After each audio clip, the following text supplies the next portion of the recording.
ladies and gentlemen, welcome back to another episode of The Family Album. I'm your host, AJ Tenari. And I'm your other host, Matt Glass. Matt, how you doing today? I am doing swell. I mean, like, I'm always just happy to be in the studio and just, you know, being around all this equipment. Something about that is just a really, really fun and exhilarating experience. I know, man, I agree, but we're not just alone in the studio today because, guys, it's one of our iconic off weeks where we have our themed episode with a guest. Hooray for consistency. Yeah. Who are you? Hi, my name is Fataday Korngor. Welcome, Fataday. Everyone give him a round of applause. Thank you guys so much for having me today. Of course, buddy. Welcome to the show. Our third guest. Surprised we made it this far. Nah, for real, for real. I am too. We're very happy to have you on the show, Fataday, because both me and AJ, as music snobs, also consider you a music snob of the same variety. That's true. He's also a music snob. That's true. So I'm 10 times worse than you guys. Fataday does his own. We're going to give him a little bit of a plug. Yeah, absolutely. I don't see any shame in that. Fataday's been making music for how long would you say? Like that you've published? Yeah. That I've published about 3 years. 3 years. He's also in a band called the Sacred Monsters. Yes, we call ourselves Sad Girl Rock because What else is there? there's nothing. And they're pretty good. So honestly, give them a little bit of a check out. Sacred Yeah. Monsters. They're pretty sick. Where can we find you, Fataday, and other projects that you have? You can find Sacred Monsters on Spotify, Apple Music, wherever you listen to music.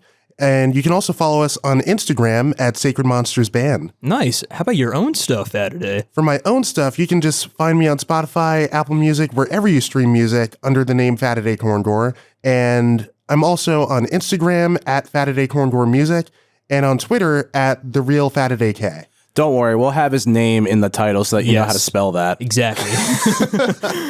It's been spelled wrong so many times. I'm just used to all the mispronunciations at this point. You'll find it eventually. I don't think there's another Fataday Korngor that's like making it big on Spotify. You know what I mean? Don't worry, buddy. We gotcha. It's corn rog, right? Yeah. That's the genre. It's corn rock. Yeah, it's corn rog. It's not rock. It's rog. Well, enough of all this shameless promotion. It's time to get into this week's episode. Our theme this week is rock operas. And also, since it's another special week, we didn't choose these albums ourselves. Our guest actually chose our albums. Indeed. That is true. So, Fataday, what albums do you have for us this week? So the two albums that I brought to the table today are Green Day's American Idiot, which came out in 2004, and Genesis's The Lamb Lies Down on Broadway, which came out in 1975? Four. I got you, bud. Thanks. But yeah, we got a double dose of Genesis. Was not expecting this, but hey, one of my favorite bands, so I'm always down to talk about them. And it was an experience indeed for both these albums, I would say. Yeah, I agree. I'm very familiar with one of these albums, and I had never heard the other, which you can probably guess which is which, considering last week's episode. Yeah, that is very true. But yeah, I think we should let Fataday decide which album we talk about first, since it's his special episode. I say we go with American Idiot first, because that was the first Green Day album I ever listened to in full. Nice. All right, I'm good with that. I got no problems. All right, so starting off with our little history deep dive, American Idiot, as Fataday mentioned, was released September 21st in 2004 on Reprise Records. Fataday, since you're a big Green Day guy, can you give us a little background on the band? Yes, so they formed in not San Francisco, but the San Diego area in California back in 1986. So they've been around for a very long time. They've mainly been a trio consisting of Billy Joe Armstrong on lead vocals and guitar, Mike Dirnt on bass, and Trey Cool on the drums. And up until this point, they've been a pretty successful band, but their album before American Idiot, Warning, didn't sell as well as their previous records did. So they were looking to kind of try to figure out a way to bring the spark and magic back to Green Day, but they couldn't really figure out how. Until one fateful day, when they were trying to record some music for a new album, originally titled Cigarettes and Valentines, the master tapes were stolen from the studio. Yeah. And because the master tapes were stolen from the studio, they had one of two options to choose from. They could either go back and re-record all of Cigarettes and Valentines, hoping that it could be salvaged, or they could scrap all of it in favor of recording an entirely new album. Do you know what they did? Oh, I know, Fataday. Drum roll, please. I meant AJ could add that in post. Oh, sorry. I'm sorry. We'll do both. It'll sync up like horribly. Exactly. But anyway. They recorded an entirely new album, And I think they made the right choice. for sure. I'm not a big pop punk guy, but I gotta say this album fucking rules. It does fucking rip, like, a lot. So what do you say we do a little hop right into this deep discog dive? Sounds good to me. All right. Starting off with the title track, American Idiot. First thing I gotta say, God, I love Johnny Test. It does very much fit that vibe, for sure. Oh my God, though, like, it's such a great track to open on. I know. For this vibe. Really sets the tone. Yes. For not only the sound that you're gonna hear, but the story. It's not really connected to the story. Oh, I guess we should explain what rock operas are. For those who don't know. Yeah, that's true. So a rock opera is basically an album that tells a cohesive story throughout using the music. How successful they are depends, from album to album, but I feel like this one does a pretty solid job giving its story. So I guess through each track we'll kind of give story context as well as our thoughts on the music. Other known rock operas are, like, I would say, Little Shop of Horrors. The Who's Tommy, Pink Floyd's The Wall. And one of the biggest ones, The Rocky Horror Picture Show. Yes, sir. Of course. Those are some examples if you want a little bit of context, ladies and gentlemen. Context, not contacts. I can't pay for your prescription. I'm sorry. Sorry, man. We're not there yet. I can barely pay for my own. One day, family heads. You Gargunga Bogs. Yeah. But yeah, going back to the title track, American Idiot does not really have a lot to do connecting to the story, but it more sets the scene for where the story is going to take place. Because this was written in 2004, and it's very critical of the George Bush presidency. Yeah. That's all throughout this album.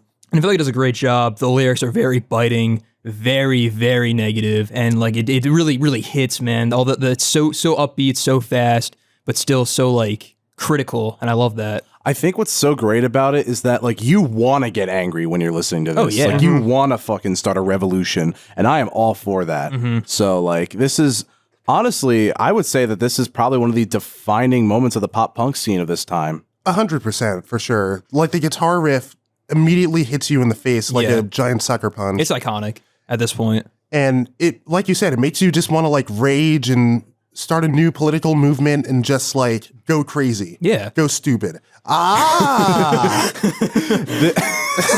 Can you put in, like, a crowd behind Fataday going, ah? Like, no, honestly, this album is kind of getting me into Green Day, because I'm more of, like, an artist listener. Yeah. Like an album listener, but I'm more, but like when I listen to albums in hopes of getting into artists and like a full on, like, journey kind of thing through their discography. And this might have been the start for my Green Day one, because happened to me with Weezer. I could see this happening with Green Day as well. But no, one other thing I just want to say about the title track, I love the drums in this. Oh, dude, they're so, Yeah. Trey They Cole's are a phenomenal drummer. amazing. Just I really love his use of toms in like all the songs. It kind of reminds me of like Pink Floyd a little bit. Nick Mason, he's very into tom, like drumming with the tom drums. But Trey does it just like, like a lot faster. And I think it's like a nice progression from that.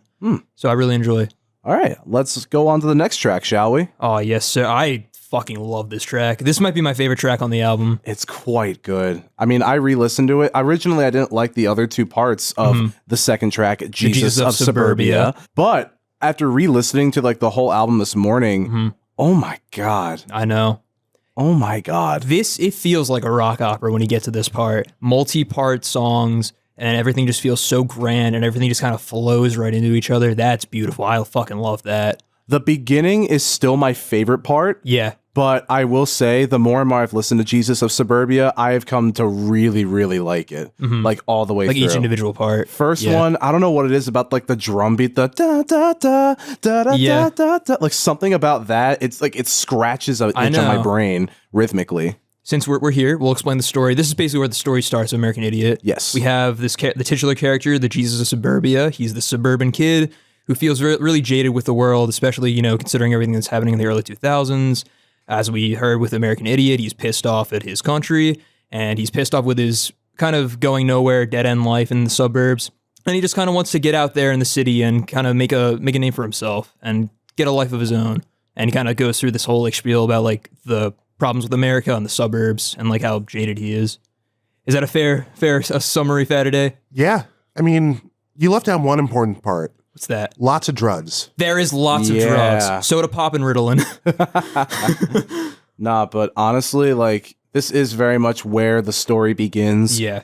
But like, honestly, I'm not even upset that it's not the title track because the title track's great, but I feel like this is nice. Like that kind of like sets the tone. Yeah. But this sort starts of the story. starts. Yeah. Like, what a great like second start. I know. Too, you know what I mean? Yeah, like just the first, the three, the bum, bum, bum, like, oh, that part just hits. Especially after American Idiot, where it kind of like it stops dead and then just goes right into it. It's a really nice transition. 9 minutes, right? 9 minutes. But Yeah. like, honestly, It doesn't feel like it. no. Like, it's really, really fun. It's so great. I think what helps it not feel like 9 minutes is that it's broken up into those like Sections. distinct parts. Yeah. So you can kind of get like different flavors of, Like genres a little bit. Yeah.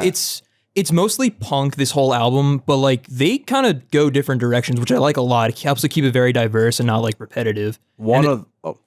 I started Guys, the trend we did again. it. I interrupted We did it. AJ. Oh, hit the button. We did it. We got one. All right, anyway. But yeah, they do like a lot of different, they add a lot of different instruments, like in the Dearly Beloved section. It's a nice like shuffle, and they have like a xylophone in the background. That's really fun. You don't hear that in punk music in general. You really don't. No. So it's awesome. They're really creative on this album, and this song I feel like really demonstrates that and really like kind of shows where they're going to go with it throughout. 100%. And one more thing that I want to point out, I saw Green Day live 2 years ago, and they played all of Jesus of Suburbia. Hell yeah. And the Jealous. crowd was loving every single minute of it. I would too, honestly. Such a good song. Well, I was very much a fan of this next song. Same, Yeah. dude. Oh my god, Yeah. this song is so good. This song Holiday. rules. Holiday's great. Oh my god. This like I can't even here's the problem with this album. I liked all of it. Yeah. So I don't know which one is my favorite yet. But this one might be in Yeah. the top 3. This one's up there for me It's too. so good. I love this song. It's so fun to play on drums too. Oh, I love it. The riff is to die for as well. Like from American Idiot to the next song we'll talk about is like such a good run because that's like all the singles pretty much, Yeah. except for one, which is like later. Later. Oh, another one I really, really love. But Holiday fucking rules. It does. Really keeps up that energy from American Idiot, but in a different kind of way. Yeah. I wrote in my notes, I fucking wish this was my childhood. Like I wish I discovered this earlier and Yeah. was just like, oh man, like I would have been so different. I would have been so much cooler. Nah, probably not. Probably not. I just all would have right, been man. sadder, which is hard to believe. But but no, like I love how aggressive Oh yeah. Billy Joe Armstrong is in this song. Like vocally and lyrically. Dude, I love his like vocal delivery on this the song so much. It's so fucking good. This album really made me, because I used to really hate his voice. This album like really made me like it Yeah. a lot. I don't know what it is, but he just like really like gives his all on this song, and it's awesome. It's basically kind of like another American Idiot, where it's like more criticism about the Bush era, but in terms of story, this is Jesus in the city, kind of like experiencing city life and like all of like the cool stuff it has to offer. And he's just having a great time on his holiday away from his home. Yeah, I fuck with it a lot. me too. All right.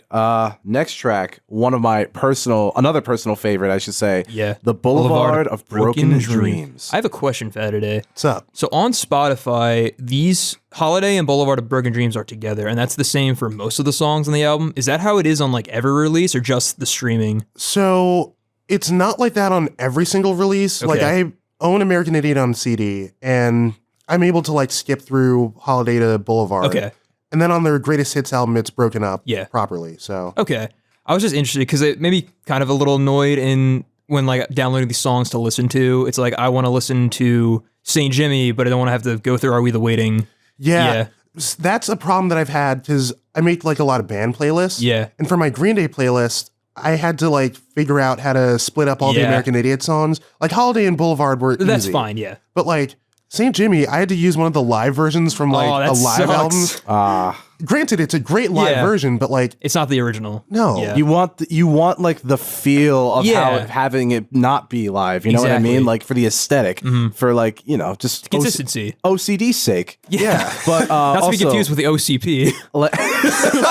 yo, the The original. original cock penis, dude?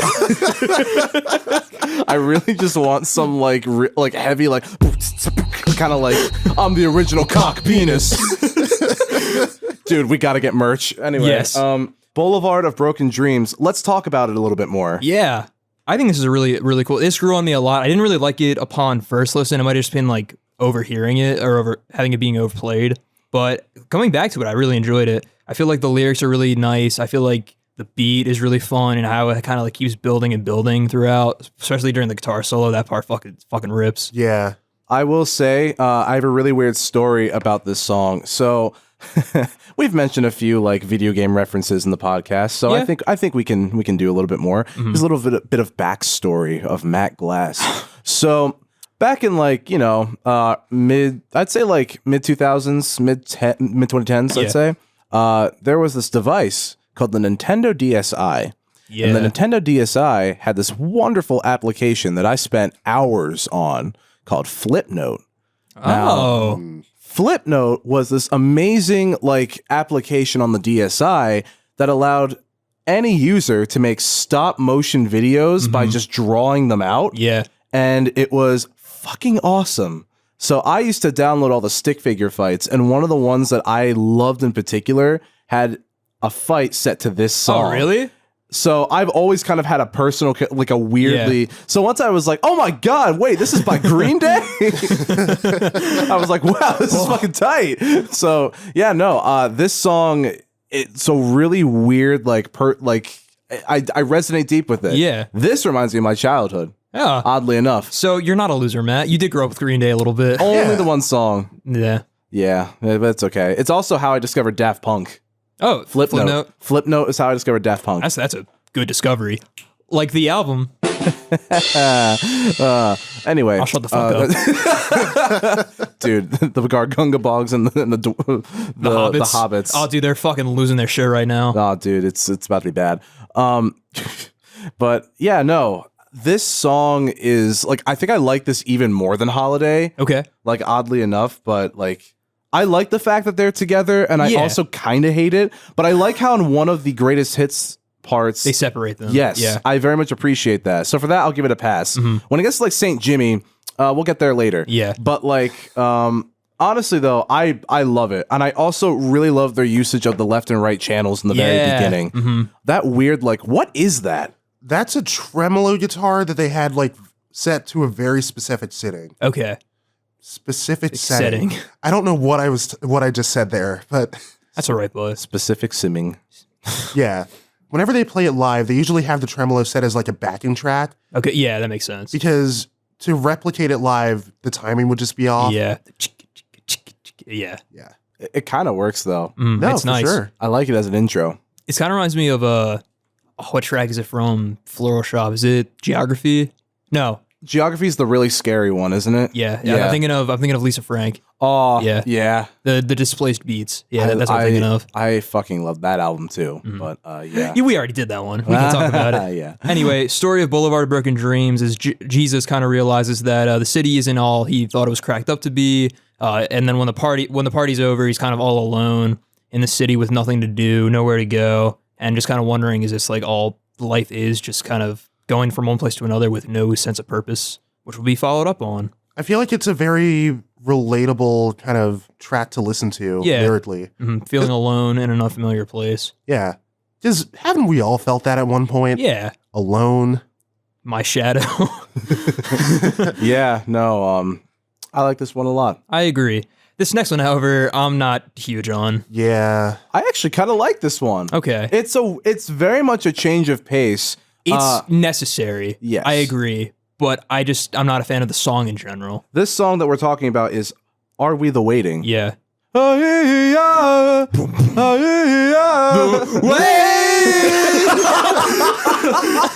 That was some nice harmonization. Yeah, man. It's like I do like it. Like I really, really do like it. I Yeah. liked it a lot. I did, however, get a little bit of whiplash after. Yeah. It's definitely like a very sudden come down from Boulevard. It's more like a ballad, like a pop rock ballad with a lot of tom drumming and not really a lot of instruments, but it's just like a guitar. Yeah. And it's more of the same of Boulevard, is kind of like Jesus being like, what is life? Ooh wee, zooey mama. He does say that in the song. It's true. I thought the Zooey Mama edition was actually... It was pretty good for the remaster. I really like the Jeff Kinney shout out. That was pretty good. He was a Diary of a Wimpy Kid fan, you know. He was. Before the books even came out. Years before. No, but honestly, though, I don't think it's a terrible track on the album. I do like it, honestly, a lot. Who am I kidding? I actually really like this song a lot. Well, hey, man, that's cool. You know, different opinions make us more interesting. It kind of reminds... Do you guys know Arctic Monkeys at all? Mm-hmm. I know the band, but I don't really know any songs. They have a song called The Bakery, which is one of like their kind of weird deep cut singles. Okay. And it's fucking sad. But it kind of reminds me of a more aggressive version of that song. Okay. Like they both have a very similar vibe, and I'm pretty sure same key. So yeah, that's cool. Probably why. Same tempo and everything. Oh, I see. This whole like boom, boom, boom. Yeah. All right. I'm not a drummer. I'm a keyboard player. Whatever I do. But yeah, it sounds like an ending movie song. Yeah. And I think that's also kind of why it kind of threw me for a loop, because I could very much see this as like an ending track, and it felt a little bit weird. Well, lyrically no, and thematically no, but like vibe wise, it kind of feels like, I don't know, it's just kind of there to convey that like Jimmy's at like, fuck, Jesus, he's not Jimmy yet. Jesus is at like a low point in his life and and his situation. He's kind of like looking for something to do to change his situation. Just kind of like doing some self-reflection, I guess. A nice come to grace moment. Yes. Fataday, what do you think about this song? Yeah, I gotta go with AJ on this one. It's probably my least favorite track on the album, but I get why it's there. Yeah, it needs to be there, but doesn't mean I have to like it. No, perfectly valid, honestly. I feel like it kind of breaks up the momentum of it. It's a very nice come down from the first four. The whiplash very much is there. Like I definitely was like, oh, okay, we're done being hype. Yeah. We're sad. We're just sad now. We're not hype and sad. Are we the waiting Green Day? But yeah, I think the next track, again, more whiplash. Yeah. And I fuck with this one. I really do too. Yeah. A lot. I don't love how it's like it just happens right away. Also that it's divided in half. Like does it share a track? Yeah, they do share a track. Yeah. The song fucking rips. It is. This is Saint Jimmy. So for story context, after Jesus' self-reflection and kind of disappointed with city life, he realizes he needs to make a change, and he comes up with this persona called Saint Jimmy, which is this like rebel punk kid who becomes kind of like not like a cult leader, but like a kind of like a gang leader, I guess. Yeah, the closest thing to a cult leader without actually being a cult leader. Yeah, he kind of like he grows like a following of like misfits, or the lost and found as he calls them, of just like runaways who just want to like hang out and like smoke pot all day and do crime. Are they taking invites? Are they taking I'm sorry, man. This is 2004. St. Jimmy's Fun Club is no longer around. Yeah, that ship has sailed, my friend. Yeah, that's a shame. Mm-hmm. But St. Fataday is always on the table. Yeah, I mean, hey, I've been looking to expand my music to broader audiences. Yeah. I feel like that would be a good market to push into. Ladies and gentlemen, if you're interested in joining Fataday's call, please call in at 1-800 Family Album. Family Album. I love how rugged the fucking drums are on this one. This is like pure punk in its purest form. That's a lot of plosives. I'm gonna have to edit out. The vocals are so smooth. They are. Mm-hmm. And also, this is a typo, but I wrote that they are smooth. But they are. They are very smooth. Yeah, I think Billy Joe's vocals are really fun in here. I really love the upbeat energy. The bass work is really fucking good on the song too. I love the bass on this. Yeah, Mike's going hard on this one. Yeah. I like the guitar riff that comes in the bridge part. Yeah. Like the I also love the bump. Yeah. That part's so fucking cool. I did like that a lot. The riff was really, really good.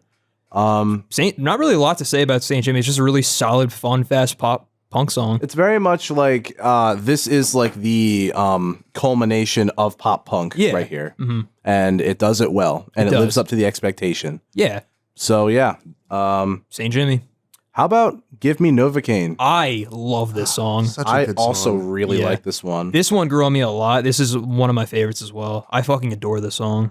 It's like another... We did it again, guys. Hit the button, baby! We got another one! Oh! All right. AJ, you first. So again, it's more tonal whiplash following Saint Jimmy. This is a kind of another come down song. I wouldn't say as drastic as Are We the Waiting, but it's still noticeable. But I think this works like really well. If you ever heard the song Fight Test by the Flaming Lips, the riff sounds almost exactly like that. I know the Flaming Lips a little bit, but I do not know that song. It's a good one. Okay. I really recommend it. That whole album's really good too. One thing I did write in my notes that I just want to bring up, no wonder our generation is so sad. Oh, I know, dude. This is, in my opinion, I think this is one of the saddest tracks on the entire album. Yeah. Like, oh my God. Mm-hmm. It's so good, though. It's not as sad as an upcoming track on this album, but it's up there. Oh, yeah. At least top 3. I guess story-wise, this is kind of Jesus letting the Saint Jimmy persona kind of take over as he kind of goes into a drug-addled, like, fantasy almost. Kind of just, like, numbing himself with drugs, the Novacaine, just letting that alter ego take over while he kind of fades in the background. Yeah. Thanks, buddy. No, I really feel like this whole, like, the youth being sad and lost, this is, like, the song, in my opinion, that really captures that idea and really kind of tries to portray that idea. Yeah. For sure. The slide guitar work on the song fucking rules. Yeah. It's so good. Oh, my God. The acoustic rhythmic strumming is the very, very good. I like it quite a lot. Really good. Also, the drum beat's so fun, too. The boom. The first time I heard this song, I thought it was a drum machine playing. Oh, really? A little bit. It's not? No. Shit, that's I thought Trey. it was. That's just straight Trey. All the way. He's impressive as a drummer, Straight man. Trey all the way here on the Family Album. Should be cool. That didn't happen. This is just like Redacted. She's a Rebel. She's a Rebel. That's a fun one. I feel like these two songs together are really nice, and I don't mind listening to both of them. Yeah. Again, Whiplash. It is. Kind of similar to Waiting and Jimmy. It's another slow, fast song kind of transition. But this one's fun, too. I like this. The chorus is catchy as fuck. It's so catchy. Oh, my God. Yeah. Also, to quote J.K. Simmons in the movie Whiplash, I felt that it was rushing rather than dragging. It kind of just was like, holy shit, what? Yeah, like, it just starts right there. But I forgot that I wrote this in my notes I forgot that I based my entire thing of notes randomly on a movie with J.K. Simmons in it. I said that the chorus kind of, as I quote, fucked me like a pig. You're going to tell me you're one of those single tear fucks? Which I did not remember writing that whatsoever. So that's really fun. I just thought the audience should know. Did you know that J.K. Simmons is the yellow M&M? He is? Yeah. What? I feel like now that I'm like trying to remember his voice, I'm like, oh, makes sense. Also, at the time of recording, the M&M mascots are going away for a little bit. Yeah, they're getting replaced by Maya Rudolph, which is such a weird thing. I don't know. She got M in her name, I guess. Fair. She's a Rebel. It's say ain't. It's definitely a very interesting choice to connect it with this song, and there is some Whiplash, but I don't hate it. I feel like it works. This is kind of like, Jimmy, he finds this girl named Whatsername, and he has like a kind of reinvigorated passion in life. He's like going to pursue her, make him his queen of the lost and found. And yeah, that's basically it. She's everything that Jimmy wants to be. Jimmy's kind of like a poser who is like saying all this like revolution stuff, but Whatsername is actually doing this. And we'll kind of explore that later with the songs we go on in a couple minutes. The one question I had that I wanted to get your opinion on, do you think he's calling her what's her name because he doesn't know her name, or is that just her actual name? Yeah. That's a good question. I feel like he might not remember concerning the last track of the song or of the album is called What's Her Name. Yeah. So I think it's just he just doesn't remember if he's like telling a story. That'd be quite a weird like turn of events where like that's actually like the weird code name she goes by. I mean, I guess Jesus of Suburia, what's her name? These names are fucking stupid, so I can see it either way. This kind of sounds like, especially like the Jesus of Suburbia part, it kind of sounds like The Walking Dead a little bit, because there's a character named Jesus in The Walking Dead, and he's fucking awesome. Well, he was, not to spoil. Oh. But it's been out for a lot of years, okay? Get over yourselves. Also, The Walking Dead has been like relevant and years either. So no. So who cares? Don't get mad at me, you Gargunga bogs. Yeah. You just set him off, dude. Oh, shit. Board up the windows. Fuck, they're here, dude. Guys, have our assistant Kyle board up the windows. God, fuck. Shit! Now that that's over. Oh my god. Dude, we barely made it out of there. You stole my pants. Fataday lost his pants to the Gargungabog invasion. Don't worry, we'll fix it in post. Anyway, Extraordinary Girl. This is a weird one. The song itself is fine, but it has such a weird intro. It really does. Especially following up She's a Rebel. I was not expecting the drums in the beginning. I thought, so, fun story about this song. I kind of thought that Spotify was doing that fun little thing where they recommend me a song that they think I might like in the middle of the fucking album I'm trying to listen to. And I was like, bitch, I have premium. I literally said that out loud. And I was like, oh, it's still American Idiot. It feels like it doesn't fit until it gets going. Yeah. It really, I told you this. It sounds like, I'm pointing at Fataday. I realize you can't see me now. Anyway, it sounds like Love is the Answer by Weezer off of Ratitude, the intro. Oh my, yeah. The like sitar. I vaguely remember that one. Which ain't great. Luckily, it doesn't have that same vibe at all. It's really there for like 30 seconds, then the song is just kind of takes off from there. And it's just kind of like a standard, just like pop rock song. Yeah. I will say, lyrically, it kind of feels like he's not taking as much of the aggressive approach with this song, but more of just an observant approach. Yeah, I really like the lyrics on this, kind of like deconstructing the characters and like their motivations. I love that a lot. It's basically pointing out the character flaws in, at this point, Jimmy, and kind of, pointing out that he's a poser, whereas Whatsername is actually who she says she is. And it's really cool, like deconstruction of like this character that they created, and it does it in like a really fun kind of pop tune. Musically, I would just like to add that I love when the music stops and the drum fill starts it back up again. Yeah. It's a fun little, like, like, hello, I'm still here. It's a little treat. Yeah, just a little toms, Letterbomb. Oh, This song fucking rules. such a good song. Such a good follow-up, too. AJ, nobody likes me and everyone left me and they're all out without me, having fun. Sounds like me on a Friday night, fellas. Sounds like me in high school. I'm sorry, man. That's okay. But here you are now, a famous musician, Fataday Korngor. I'm not that I'm not famous. Hey, man, I know you. And we have a podcast. That's true. So yeah, Letterbomb's kind of cool. I like this one a lot. Sorry, I was just trying to look at my notes. This is kind of like another pop punk-ish song, but it's a lot heavier too, which I love a lot. Yeah, it's really punchy. You said my word. I did it. I say it in every fucking episode. Full circle, baby. I love the usage of the power chords in this one. I mean, I know that sounds really dumb because the entire album is literally power chords, but like I feel like specifically, yeah, for sure. I could definitely see where a lot of like your musical inspiration, Fataday, kind of comes from. Dude, I gotta say, this sounds like More to Say. Yeah. So Green Day kind of essentially inspired me to start playing guitar again. Yeah. Because I started playing when I was 6, stopped for a few years, and then the month before I went into my freshman year of high school, I bought American Idiot on CD at a Best Buy of all places. Nice. Damn. Classic. Probably really expensive. Yeah. It was like $10, but That's not bad for Best Buy. Really, though. Anyway, continue. So my whole freshman year of high school, my personality was just this album. Gotcha. Granted, I didn't have any friends because of that, but You kept walking around being like, I'm the Jesus of Suburia. yeah, literally, I would go around singing this song and my friends would be like, what the fuck are you talking about? It really did like inspire me to start playing music again. Nice.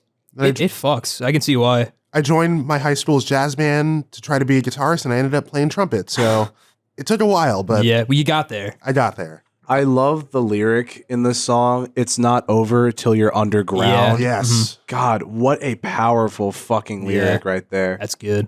The city's burning. It's not my burden. Like, Dummy failed the crash test, collecting unemployment checks. I also kind of love how midway through I realized why it's called Letterbomb. Yeah. Yeah. It's Yeah. great. Story-wise, what's happening? So we didn't talk about Extraordinary Girl, so I'll do both of these since they're together. Extraordinary Girl is basically kind of Whatsername and Jimmy having like relationship issues. Basically kind of, seeing that they're not the people that they thought they were and how that kind of affects them as Jimmy's always out kind of partying and doing drugs, kind of neglecting his girlfriend. And then Whatsername realizing that Jimmy's not who he says he is and is just kind of like a poser pretending to be someone he's not. And then Letterbomb is her breaking up with Jimmy with a letter. and then basically just kind of tearing him down, just completely destroying the persona, and then just leaving him in his lonesome. I see. Mm-hmm. Is that right, Fataday? It sounds about right. Cool. This track fucking rules, though. It does. It's so good. I love how, like, just this track feels alive I know. to me. Like, it really just gets the blood pumping. Yeah, it really captures that energy of, like, the first 4, which I think is really nice. For sure. For the weird little dips and, like, vibe that this album has, I feel like it picks it back up pretty decently. Yeah. Mm-hmm. So, I will say, Letterbomb, Solid. good soup. Next up is Wake Me Up When September Ends. I'm not huge on this song. The song is really sad. Yeah. Like, really, really sad. So I got a couple issues with this song. I mean, I respect that it's about Billy Joe's dad, and it's like, like a personal thing. I think it's fine. I think it's good for Billy. I think the song itself is all right. I like it better when it picks up, but it really has no place in the story of the album. It's just kind of like a reflection song, but it doesn't really fit with the others. Yeah, it's like the only track, like American Idiot you can make the argument for as belonging in the story. You can't really make that one with this one. You can say it's like, oh, he's just self-reflecting again, which I would say is necessary from Letterbomb, but you could just do a better job of it. Like, I realize like why he wanted to make the song, and I totally respect that, but I just feel like in the context of the story, it doesn't really make much sense. Low-key, I kind of feel like he wrote this out as like a poem and then just sort of attached the melody afterwards, which to me, it seems very apparent. Like, I can tell very much when like the stanzas end and stuff like that. Like, I don't know. It seems a bit on the nose. Okay. If that I can see sort that. of makes sense. I don't really have much to say about this. So, Matt, I know you said you like this one a lot, right? I like the theme of wanting to sleep it all away. I very much have related to that. Relatable, yeah. While I do think it doesn't have a very big place on this album, and it doesn't really fit very well, I actually kind of like what the song is about. Yeah. But I do agree. I think this probably could have been placed somewhere else. Yeah. But whatever. This album is kind of ever changing. Yeah. I feel like as it goes along. It just does what it wants. So, yeah, fair enough. Pretty much. If that ain't Green Day, then what is? Nah, for real. Yeah, really. You've seen the one iHeartRadio. What was the 1 fucking minute? So the story behind that was that they were playing the iHeartRadio Music Festival in 2012, and originally they were supposed to have like time for one more song after Basket Case. Yeah. But the promoters of the event decided to cut Green Day off by a song or two so that Usher could have more time. Oh, no. And so Billy Joe Armstrong looks at the clock, sees that he only has 1 minute left, and he goes, 1 fucking minute? You gotta be fucking kidding me. I'm not fucking Justin Bieber. which to be fair, he's not. No, he's not. He's Billy Joe. He's the Jesus of Suburbia. Yeah. He's Saint that's Jimmy. Jesus. But he got really mad. He Yeah. smashed his guitar. Mike smashed his bass in solidarity with him. Nice. Trey was there. Trey was exactly. Trey was there. Yeah. And yeah. You know, funny enough, when I first heard this next track and saw like the amount of time, you know what I said? 9 fucking minutes. No, Homecoming. Yeah. I gotta be honest with you. I really like this one. I like parts, but I don't like the whole thing. I feel like it's really cool that the story is bookended by Jesus and Homecoming, and then like the album is bookended by Idiot and Whatsername, which we'll explain when we get to that. I think sections of the song are really good. I like that it feels like a rock opera conclusion a lot. Like that beginning part with just the guitar strumming. It feels like the part in 2112 when he's learning how to play the guitar. I really like that part a lot. But as it goes on, I kind of lose interest. I love how it's like this whole album is sort of like a cavalcade of genres. Yes. Like I kind of yes, hello. Sorry. No, I really like how this it's sort of like flows from one genre to the other. Yeah. And I think honestly this song is simply just a demonstration of their creative and production ability. Yeah. Like I feel like that's also there's like a double purpose. Yeah. That makes sense. Because it definitely goes all over. It definitely goes all over the place. With like, it kind of starts off just like a pop rock song, then it goes into this weird like choir with chimes, and then to like a rockabilly section, and then back to this kind of like triumphant ballad at the end. It's really interesting. Those opening guitars scratch an itch on my brain though. It They're sounded so good. Oh my god! I said the first 4 minutes of the song I think are perfect. I will say I did audibly gasp when I heard like bells and marching drums and shit. Like I was a rolling like, snare. I was like, you know what? I vibe. I like orchestral elements in rock music. It's I feel like cool. it's fun. I just don't like, I guess like the lyrics and the delivery, like the nobody likes you section. Watching Spike TV. I just don't like that part. That's honestly so valid. Fataday, what do you think of Homecoming? I like the whole song like as a collective, but I do kind of agree some parts like later in it Yeah. don't really vibe that well together. And I think it's cool that Mike and Trey got a little bit of a spotlight. Yeah. But at the same time, not big on Mike singing during the Nobody Likes You part. Oh, and the what's it called? Rock and Roll Girlfriend. That's him, right? No, Rock and Roll Girlfriend is Trey. That's Trey? Yeah. Okay. I didn't know that. Oh, I also did not know that whatsoever. I do like that guitar strumming at the beginning. Yeah. As it's like kind of going in. Boom, boom, boom. Yeah. And then as the drums kind of kick in with the ba ba do do do do do, yeah, and like gets everybody. It gets you hyped. It's so good. It does. It also, I guess, story time. At this point in time, Jesus is kind of realizing that the Saint Jimmy persona has kind of Mm-hmm. ruined his life. People don't really care about him anymore, so he decides to commit mind suicide, and he kills off the Jimmy persona and just goes back home to the suburbs, kind of reflecting on his journey to the city and like how it wasn't really for him, and accepting his fate as just a loser in the suburbs. Once again, relatable. Yeah. Well, finally, we get to the last track of the album, Whatsername. I love this song. I really like this song. At first, I was kind of like, okay, I was hoping the other one was the ending track. Now I'm kind of like, I vibe with this. Yeah. I feel like Homecoming works as a good closer to the overall story, but Whatsername is a nice epilogue, whereas American Idiot is a good prologue, and that kind of bookends the album. Whereas Jesus kind of like later in the future, reminiscing on his journey, be like, oh, I wonder how Whatsername has been. I also just really love the style of the song. It reminds me of the Cars a lot. Yeah. I love now that this you song say so that, much. I like actually hear it. Yeah. If you added some like synths in there, it could have been on their first album. Yeah, man. That album's so good. It is very good. But yeah, Whatsername? Again, it's a self-reflection song. It's very like a standard pop rock song, but I feel like it works really well. And it just kind of like the genre hopping that fuck me, you know what? I don't give a shit. Matt, you take it away. Just the whole scene that American Idiot sets up. Yeah. I feel like this is indeed a nice epilogue, as you were saying before. Like, it very much has this nice reminiscent vibe. Yeah. And like even thematically, it has a nice reminiscent vibe. So I'm guessing this is sort of like the aftermath of What's Her Name, sort of like, Yeah, moving on without him. and him just kind of being like, man, girl, we had a good thing. Bow, bow. You know where this is headed. No, but at first I was kind of like, okay, this, what the fuck is this? But I think it makes a fine closer. I agree. Yeah. So, ladies and gentlemen, that is American Idiot. That was an album I liked a lot more than I thought I would, and I'm really happy I listened to it. So yeah, what are you guys' thoughts on it? All right. Well, I'd say at the very end of the day, I very much enjoyed the album, and I do want to like get more into Green Day. Genre-wise, still not my favorite. Pop punk, Yeah. and that's the only place where it really loses points for me. But the production value, and honestly, just like I'd say like a solid 95% of like the album for the instrumentation.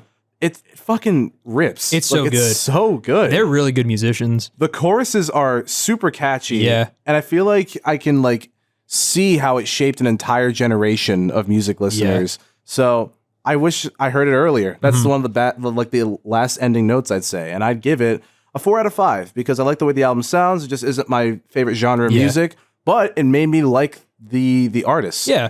So That's fair. yeah, 4 out of 5. Yeah, I agree pretty much with everything you said. I feel like this is a nice defining album for the early 2000s, especially protest music during that time. So Green Day fucking killed it because there was not a lot of competition, but they still did their best. Oh yeah. And I'd give this probably like a 9.2 out of 10. That's a solid A tier. Fataday, what are your thoughts? Well, guys, you know me. Fataday, Green Day, Korngor. Yeah, That is his legal middle name. it is. But yeah, I mean, it's not my favorite Green Day album. I'll say that. I'd say like Dookie and maybe 21st Century Breakdown a bit more. Interesting. But overall, I feel like they did a really good job blending storytelling together with just really good songs. Yeah. Very much so. Yeah. I agree. I don't know. My voice just decided to leave for a second. My balls just swallowed up into my stomach real quick. Actually, that wasn't AJ. That was our assistant Kyle who helped board up the Gargunga box situation. Yeah, Kyle's now on the ago. rafters. Yeah, he's fighting them off. But yeah, it blends really good storytelling with really good songs. They're catchy as shit. I know. Production value is super, super high. They were just chasing after the bag with this one, Yeah, and they dude. got it. Dude, they succeeded in everything they tried. Like, after Warning, I feel like Green Day needed to do like something to revitalize themselves. Yeah. And What better way? I know. An American Idiot. So I'm going to have to go with AJ on this one. 9 out of 10. Classic Green Day album. It's up there. Hell yeah, dude. It's really good. Sweet. Well, fellas, you know how this show works. We have 2 albums to discuss. So let's move on to our next one, which is The Lamb Lies Down on Broadway by Genesis. This was a wild, wild ride. This is a very different from American Idiot, if you couldn't tell from last episode. I guess a little background. The Lamb Lies Down on Broadway was released November 18th, 1974. If you want to know a little bit about Genesis, listen to our last week's episode where we did another Genesis album. But this was kind of Peter Gabriel's swan song, as this was the last album he was a part of during his tenure at Genesis. And basically they split for creative differences, and basically Peter had full creative control to do whatever he wanted before he left. And you could tell his influence is all over this thing. Yeah, everywhere. It's very strange. There's a lot of interesting, weird concepts, and some of them work out, some of them don't. But it's a very entertaining experience. There are a lot of also interesting word choices, I find. Oh, yeah. I mean, in Selling England from a few episodes ago, that one had some interesting word choices. This one, I feel like very much... it fucking dials it up to 11. it takes the cake, as Orpazorp Field. Like, it very much, like... White guilt.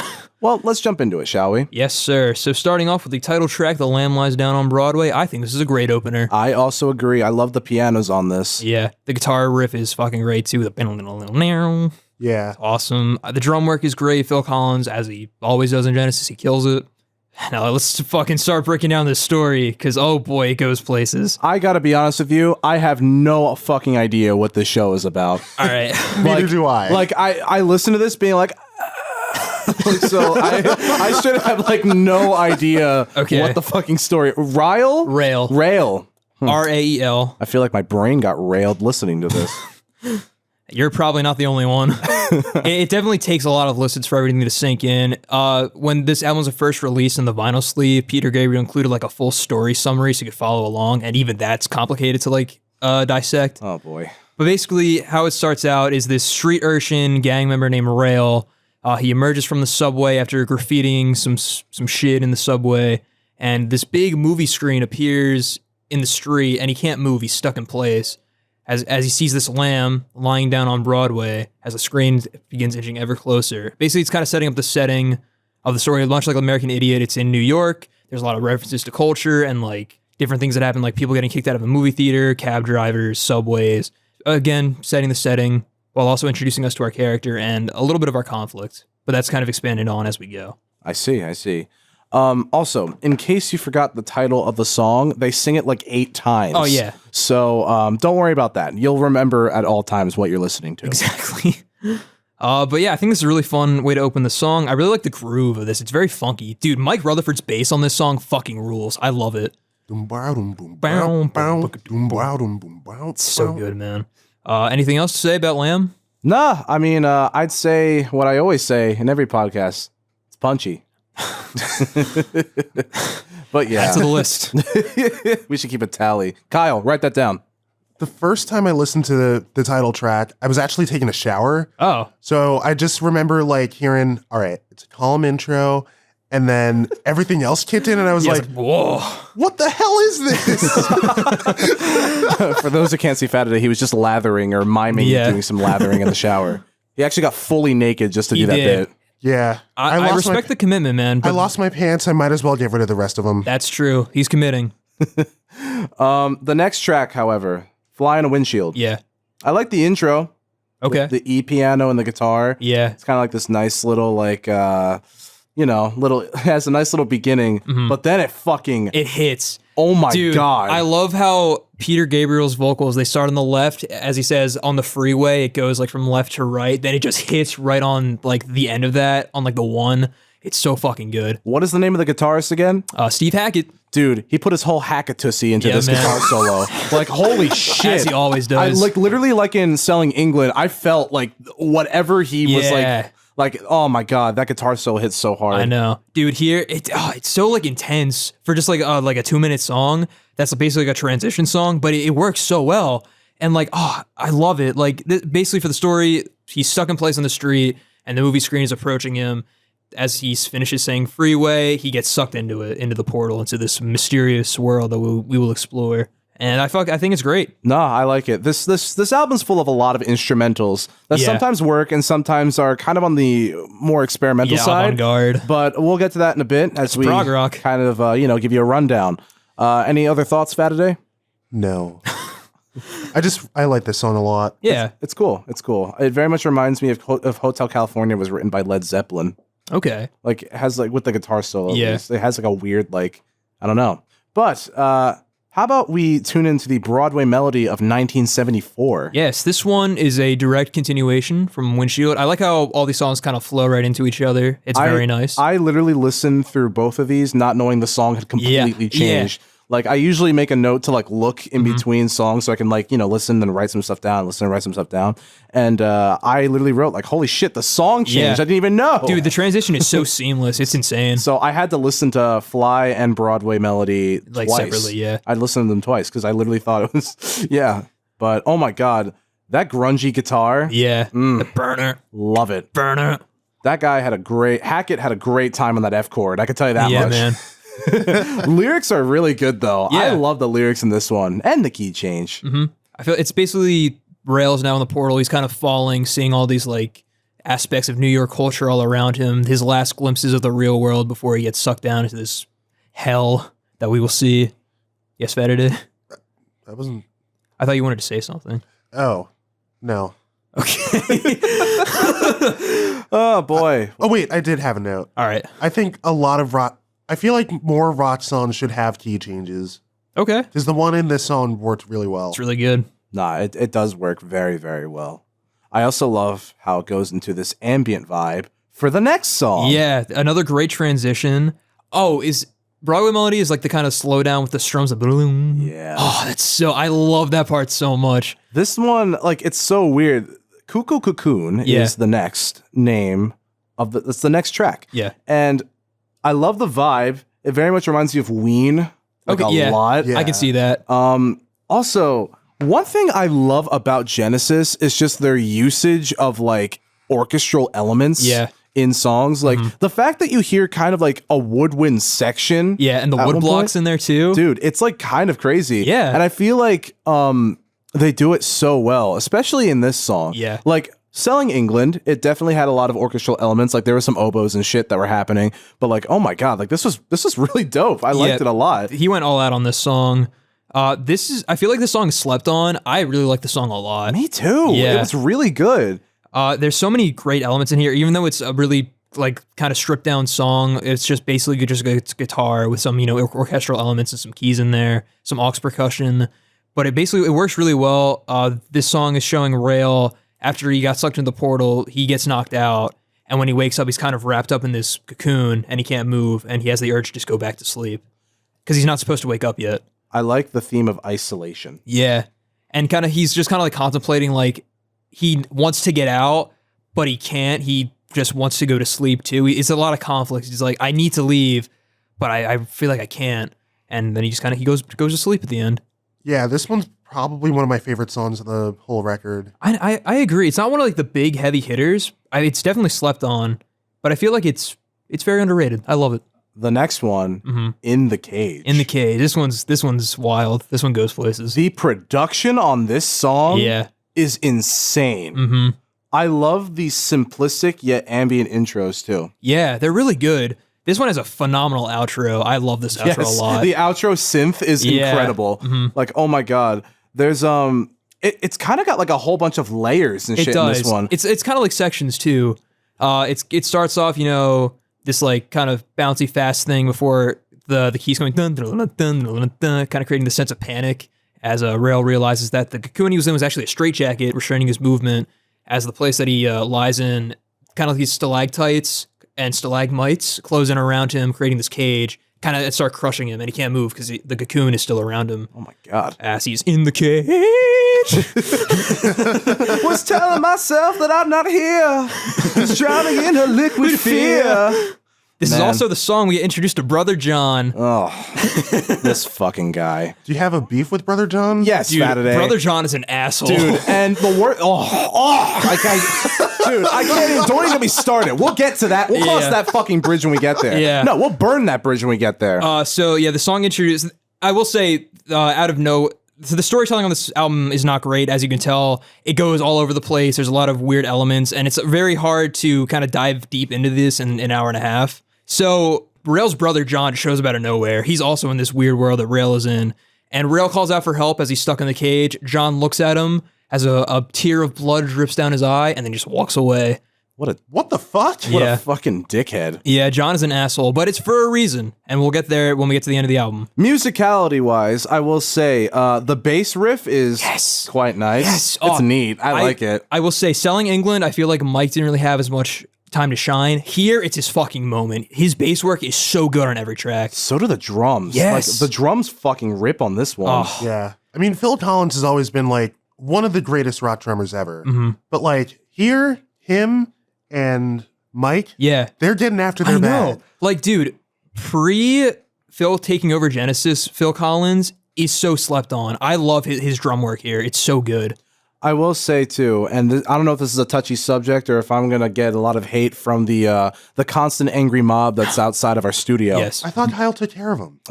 We haven't heard from him in a while. There's only so much you can do. Kyle, you good?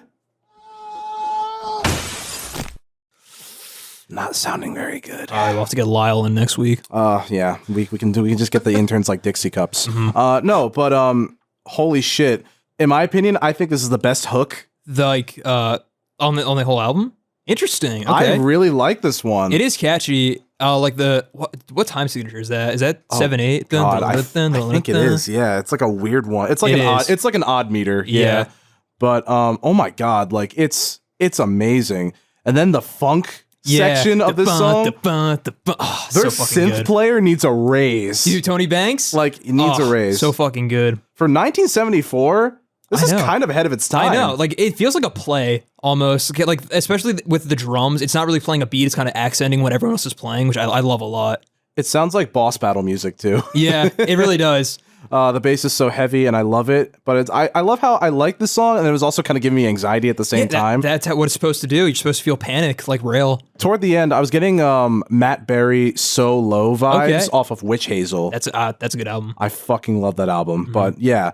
That's kind of, I feel like this is definitely in the top 10 for me. Nice. I will, so before we move on, there's one funny lyric I really like here where Rail is kind of contemplating his situation and he questions his state of matter. He's like, darn, if only I was born a liquid that I could seep right through these cracks and I wouldn't be in this situation. It's really strange, but I think it's really funny. God, imagine being, it reminds you of Help, I'm a Rock. What a horrible day to be a solid. To be Help, I'm a Oh, man. But how about we go to the Grand Parade of Lifeless Packaging. Yes. This is the last song off of side 1, and here we see Rail. He gets out of the cage. Basically, at the very last second, the cage opens up. He's able to get the straitjacket off, and he just kind of runs ahead. Again, like a little bit of weak storytelling, but we got to move forward. But basically, he ends up in this room where he sees kind of like these puppets of just people, and some people that he knows, being ready to be sold as like objects, kind of like dolls. Ugh. It's basically just like this room full of just like taxidermied people. Ugh. And his brother is one of them. Brother John. Brother John's number 9. They all have like the little numbers on them. I don't love, well, actually, no, I do love it. I love how broken it sounds. Yeah, dude, the voice filter's so cool. It is. Yeah. Another kind of Ween-ish kind of song. I kind of wish it was longer. I agree. Weenish. Did you like that? Weenish. I did. I kind of wish the song was longer. It has a really interesting happy vibe. Like it feels like a factory. Yeah, almost. that's the point. Oh, well, yeah, that's good. I'm glad I picked that up. Yeah, you hear like the steam whistle in the train, beginning. Yeah, I was just about to say the train whistle. Yeah. It's oddly happy. It's a weird vibe after the last one. It is, yeah. But I can't say that I hated it. This is not one of the songs that I hate. Not yet. Yeah, this is also one of the songs that is admittedly kind of like a filler song, but I think it still works. It's kind of neat expanding this world that Rail is in and just kind of showing how it's weird, letting the musicians just fuck around, have fun. Like Steve Hackett, as always, killing it with his guitar work. It's great. This whole Hackatussy. Yes. Any thoughts, Fataday? That phrase is going to come back to haunt you. It's the theme of the episode. Yes, Hackatussy. No, yeah, I thought it was really good. You heard it here first, folks. Certified. No. Where are we going, AJ? We're going back to New York City, baby. Track number 7, I think. It's The start of side 2. It's a city full of very good riffs and very futuristic sounding instrumentation. Yeah, dude, I love the time signature on this and like the bouncy feeling. Dun dun dun dun dun dun. It's so fucking nice. These accented stanzas are also like kind of like cool. Yeah, I like those. He's not full of shit. he's not. That's one of the Yeah. Okay. Let's get that out of the way right now. Before any of y'all start like thinking he is, Rail he's is not. He's not. Okay, No, just fucking drop it. Okay. It's a 7th track. Get over yourself. No, but lyrically though, what the fuck is going on? Okay. So after Rail goes through the grand parade of lifeless packaging, he starts doing what anyone do and reflecting on his time back in New York City, just getting a little homesick, reminiscing on his old gang life, his old love life, which The we'll get to original in a little cock bit. penis, The you original know? cock penis. He was the OCP of '74. Oh, sort of like the Whatsername of the album. Rail is truly the Whatsername of 1974. You got to call me there. What a weird connection. But doesn't it work though? No, not at all. Anyway, what's going on? So yeah, he's doing some self-reflecting, and he's kind of reminiscing on how he's kind of a shitty person, as he's a criminal. He disrespects his family. He has this thing called his hairy heart, where he talks to a porcupine who tells him he needs to shave his heart, which is a symbolism for him to let people in and to stop being so like guarded and like an asshole. I don't know what the porcupine is. So this, I guess, the story's fucking weird. If you want like a visual representation of it, there's this YouTube channel called Nathaniel Barlum, and he illustrated the entire album. I will be doing that later today. And it's really cool. I really like it a lot. It's how I kind of understood the story more when I first heard this album. Because when I first heard this album was after like getting 3 hours of sleep and having to leave early from like a drumline competition. That shit was rough. Yeah, I think I'm definitely going to do that because a lot of my complaints about this album are that I feel like the visuals are needed. Yeah. Because it's a lot of description and not a lot of like... Substance? Yes, I was going to say substance, but I didn't want to be mean. Substance. But yeah, I do think though that like, again, instrumentation is very good. The riffs are like amazing. Yeah. AJ, do you think that you have organs that like grow any hair of any kind? Not my heart. I feel like we're good on that front. I feel like my thighs are a little hairy, a little too hairy. So if you boys like to shave them off one day, like I'm fucking down. Do you think the Gargunga Bogs would accept that as payment if they stopped like ransacking our studio? Nah, dude, their hearts are way too hairy. Oh, I got a text. Kyle's okay. Oh, thank God. All right, so we're good. We're good. Close one. The intro has like this nice sequencer that sounds like the opening of Touch by Daft Punk. Okay. And I really, really like that. It's like got a nice like oscillation going there. You know, binary. I also love when Rail just screams back in New York. Yeah. And then it just jumps right in. That's fun. I feel like the bass is a little low in this mix, which is a shame because it's a fun riff. But once you listen to it, it's you appreciate it more. Any other thoughts on this one? I feel like this is definitely, and this goes for the whole album too. I definitely feel like this is one of the ones where you need to listen to it with like stereo. Yeah. Speaking of that. Okay. So, ladies and gentlemen, feast your ears. Allow me to serenade you with a little story about how I did not listen to this entire thing in stereo. The story goes like this. I forgot to turn off mono listening, and that is the story. Sometimes when I walk and I expect people are going to talk to me when I'm walking with my headphones on, I leave one earphone off, but I still want to hear everything. Yeah. Because I'm a music snob, and I require that. So, yeah, I forgot to turn it off of mono listening, which kind of took a lot out of the album for me. But I'm trying to keep it positive because after re-listening to a lot of it, later on. I actually have a lot of respect for this album. Nice. But we'll get to that more later. Yeah. But yeah, don't listen to this entire album in mono. It's not a good idea. Life. It kind of sucks as a mono album, but as a stereo album, pretty good. It's very good. But yes, very much. This was one that I listened to in stereo, and I do agree with you, Fataday. So yeah, Hairless Heart is pretty fucking sick. I mean, Tony Banks, as always, kills it on the keys. It kind of reminds me of After the Ordeal from Selling England. Yeah. It has like this nice little like calm down. Yes, it is very good, like a nice calm down from that. Also a really nice continuation of Back in New York. It's a nice like reflecting song for Rail as he shaves his heart. Figuratively, and Yes. possibly literally. Yes. Any thoughts on Hair? I think it's just a nice key piece. Yes. Good transition. Yeah, Nice little instrumental piece. Yeah. I like For that. once, it didn't have me questioning, like, wait, what the fuck did he just say? Yeah. The next one, Counting Out Time. Yeah. I fucking love this track. This is it's another reflection song for Rail, and it's goofy as fuck, but I fucking love this song. Can I ask for more detail lyric wise? All right. I wrote down lyric check with 2 asterisks. I don't think I said that word right. I wrote down the little thing called lyric check, meaning what in God's name is going on. All right, so this is another self-reflection song for Rail, and it's about the first time he had sex with a woman. So basically what he did, he went to a bookstore and he bought a book that taught him all like the details of the human body.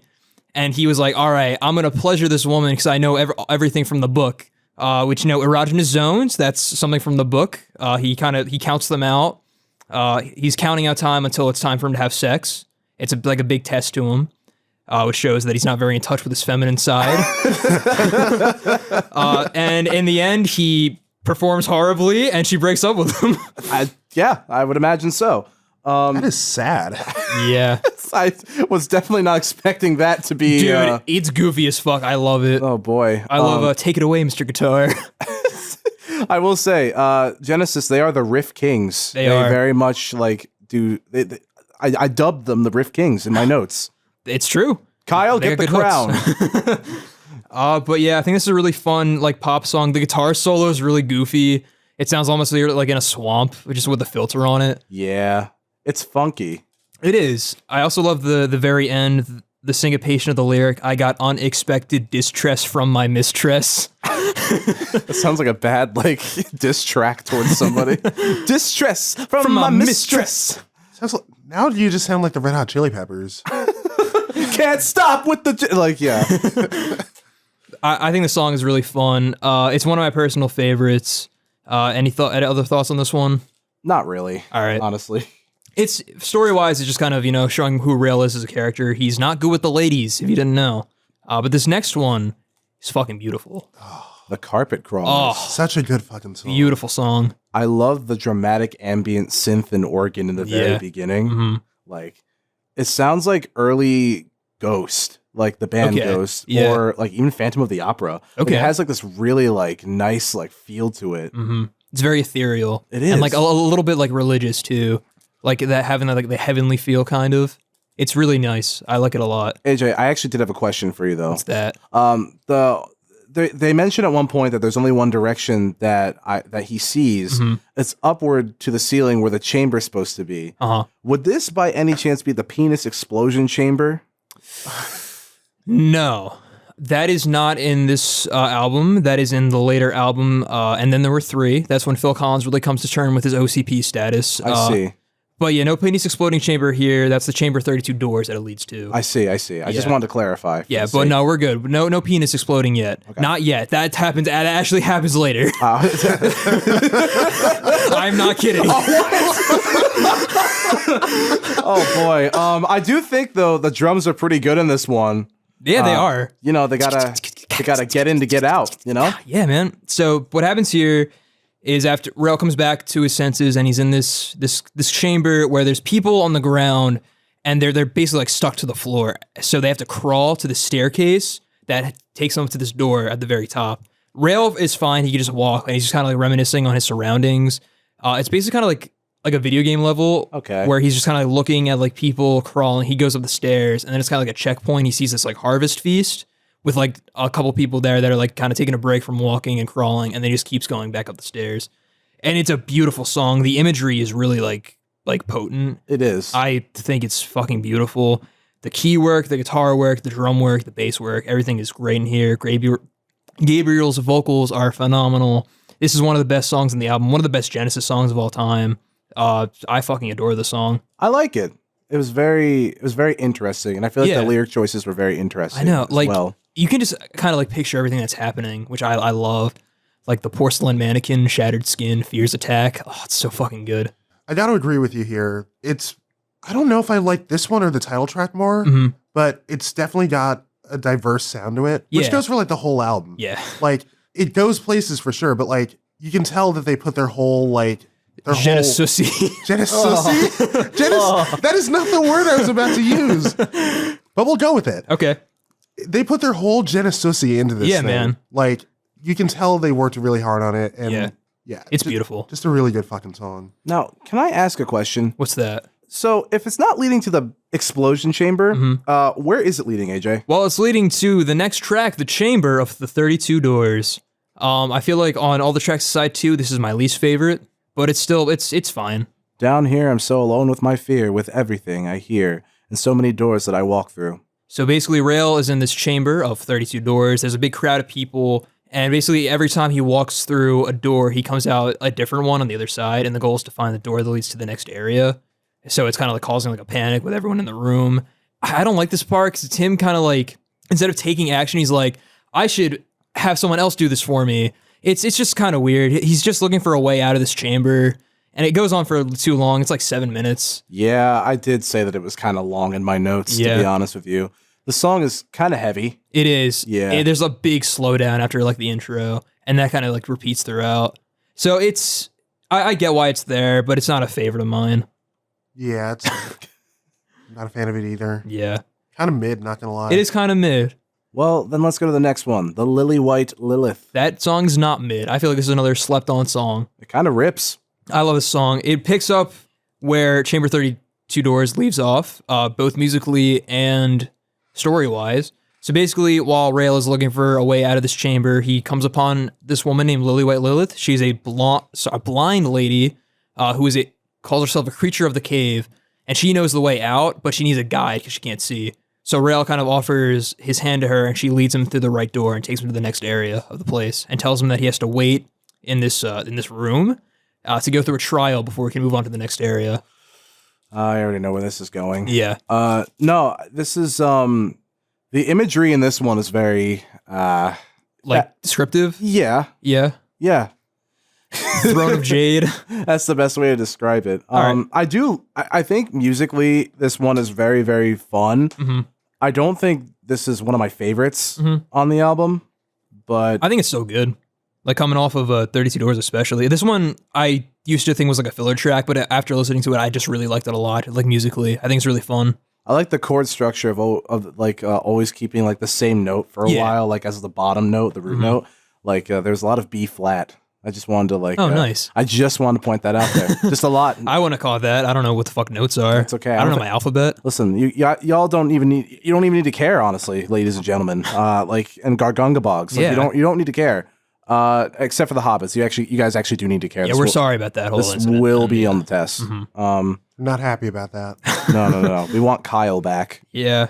But no, I really think the guitar is quite good though. It is. It's really nice. Steve Hackett again. Fucking kills it. Dude, he carried Genesis a lot. His guitar work is so fucking good. Yeah. That's pretty much it. Lilywhite Lilith is a classy song. Anything to add, Fataday? Nice little piece. Yeah. This next one, track 2 of side 3, The Waiting Room. This is another self-admitted filler song, and you can tell. My first note I thought I should add is Christ, I don't like this. Yeah, this is a very avant-garde, purely instrumental piece of just Genesis having a jam sesh. They call it the Evil Jam because it starts off very dissonant and distorted before kind of picking up into like a more clean sounding riff as it goes on. But it's 5 minutes, and you can feel it. Yeah, it kind of felt like a Twilight Zone soundtrack kind of deal. This is one of the moments where I really felt like I needed to like see what's happening. Yeah, in order to understand what was happening. This part is kind of weird to like define. It's kind of like Rail is just sitting in a room. That's the trial. Is he has to wait for his like sign, the next sign to leave, and he's just kind of like going crazy doing it because he's in this like weird room. In the illustrated version I was telling you about, he's like sitting in a chair in this like blank white room, just looking at a clock that's like barely ticking, and it's driving him nuts before he kind of like just breaks the wall when like the instrumental like hits, and then just kind of like runs through the cave, which kind of leads into the next song. But it's kind of hard to define. It's just like he's waiting. That I know for sure is happening. There was a little portion of it that sounded like Flight of the Bumblebee. Yeah, like I was like, oh, okay, cool. But yeah, this has never been a favorite of mine. The ending is good. The ending is good. How it resolves. It's nice. I feel like it definitely gets better as it goes on, but it's a bit of a slog to get through. But this next track, I really like a lot. Very interesting shift. Yeah. This next song is called Anyway. Dude, the keys on the song is fucking great. I do agree. The piano is very, very good. They always have the best piano in their songs. I feel like this is one of like the highlights in that aspect.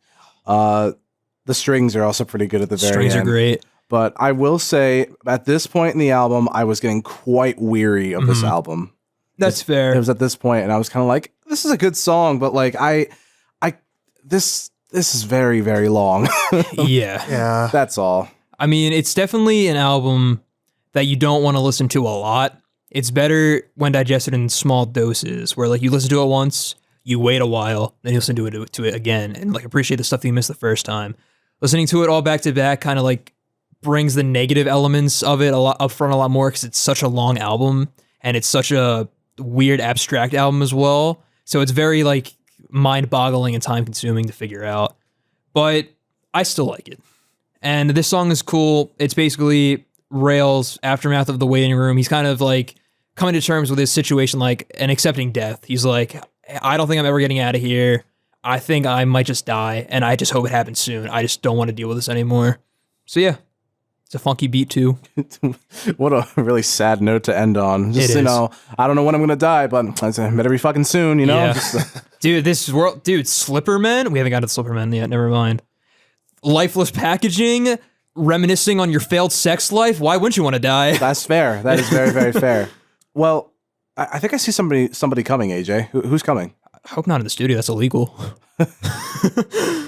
Oh, Kyle. No, no. I'm just, But here comes the supernatural anaesthetist. I was hoping you would. Yeah. I know. I know what you're going for, Matt. I know you're trying to be cute, Matt. I know you're trying to be, AJ like Genesis. I'll do a fucking Genesis reference. Just trying to make it flow through each one with some nuance like they did. This one's funky. I like this one a lot. The guitar riff's really fun. The ba-na-na-na, ba-na-na-na, ba-ba. It's really cool. This is basically Rail meeting death, but he doesn't die. That's Death, a win. Yeah, Death actually kind of picks him up and leads him in the right direction, which is cool. He comes in the form of like this plague doctor, and he kind of throws this like powder on him that kind of gives him this like rejuvenates him a little bit from his weary time in the waiting room, and then he's able to find his next objective in the cave. This one is fun because like it's very percussive, and then like it very much it shifts almost like a dance number. Yeah, it's really cool. But then it gets creepy. It does get creepy.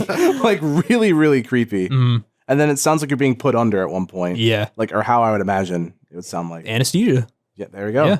Yeah. I thought this one was very funky. I thought it was a really nice, like, little change of pace. Yeah. Phil's really driving it home with the drums. His drums are fucking great on this song. This is another one I feel is slept on, but I will say side 3 is by far the weakest on the album.